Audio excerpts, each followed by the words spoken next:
I never imagined I'd become the kind of man who'd plant hidden cameras in his own home. But suspicion has a way of slithering in quietly. A whisper at first, then a roar. It wasn't some huge revelation that pushed me over the line. It was the subtle shifts. The way she'd grin at her phone when she assumed I wasn't watching. How every conversation went silent as soon as I stepped in. The late nights at work that turned into a habit. I told myself I was being paranoid, that after nearly a decade together, 6 of those married, I should just trust her. Her name was Lily.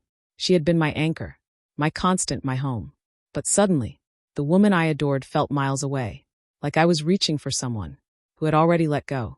I turned inward first. I blamed myself. Work pressure, overthinking, fear of losing. The one thing I loved most. I chalked it up to all of that. But the weight in my chest only grew heavier with every passing day, until I couldn't ignore it anymore. So I did the one thing I never thought I'd do. I gave in to the doubt, bought cameras, tiny, discreet, silent witnesses, and hid them with careful precision. I swore to myself it was just to prove everything was fine, that I'd feel foolish and uninstall them. Within days, I hoped for that. At first, everything looked normal. Lily went about her routines, cooking, texting, sipping wine, flipping through our favorite shows. Guilt settled in me like a fog. Maybe I was the problem. Maybe I had crossed a line I could never uncross. But then Thursday arrived. She said she'd be working late. All smiles, effortless and breezy. I had plans to meet a friend for drinks. But something tugged at me. I canceled and stayed home, watching the live feed instead. Hours passed. Nothing. Then just after 10 p.m., the door opened. Lily entered, and she wasn't alone. A man followed her in. Tall, self-assured, comfortable. Like this wasn't his first time. She didn't act anxious. She looked happy, at ease. He smiled, and she gave him that smile. The one I once thought was just for me. They sat close. His hand brushed her shoulder. She laughed, light and familiar. Then she leaned in and kissed him. I didn't move, didn't blink. Just sat there, watching my world disintegrate. There was no rage, only a cold, deep emptiness, like I'd been hollowed out.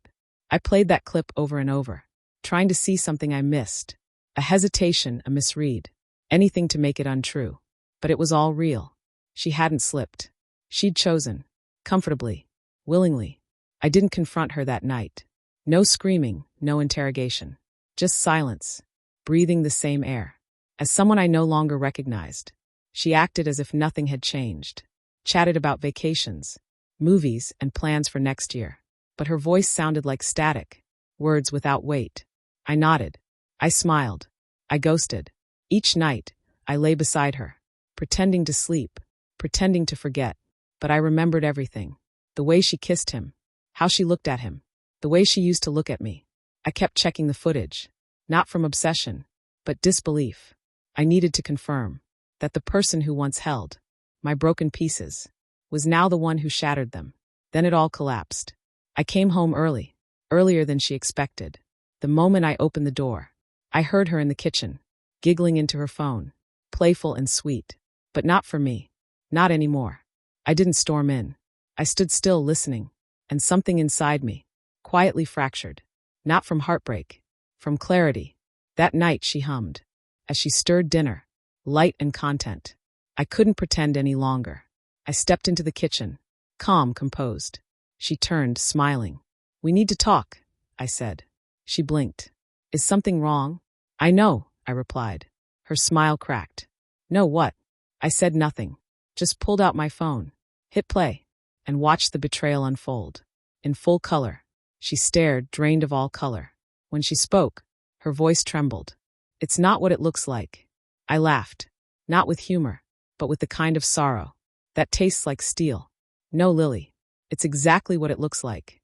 She dropped to her knees, grabbing my leg, crying, begging, swearing she made a mistake, that she loved me, that we could fix it. But her pleas were hollow echoes, words meant for a man who no longer existed. "You're not sorry for doing it," I said, stepping back. "You're sorry I found out." She wept harder, promising it'd never happen again. But the man who once believed her was already gone. I looked down at her one last time. "Goodbye, Lily." Then I walked out. No yelling, no theatrics, just silence. the kind that finally feels like peace. That night, I packed light. Not to flee, to breathe. She tried to reach me afterward. Calls, messages, long emails brimming with nostalgia and guilt. But I never answered. Not out of hatred. Just nothing left to say. I found a small apartment and began again. The nights were rough at first. Memories haunted me. But eventually, they loosened their grip. What remained was clarity. I forgave her. Not for her, but for myself. Because betrayal doesn't just end love. It erodes a piece of your soul that once believed in unconditional trust. She didn't lose me. The night I saw that video, she lost me. The day she chose to love him in secret. And I found myself. The moment I realized I never needed her. To feel whole. Closure didn't come from her apologies. It came the moment I walked away and never looked back.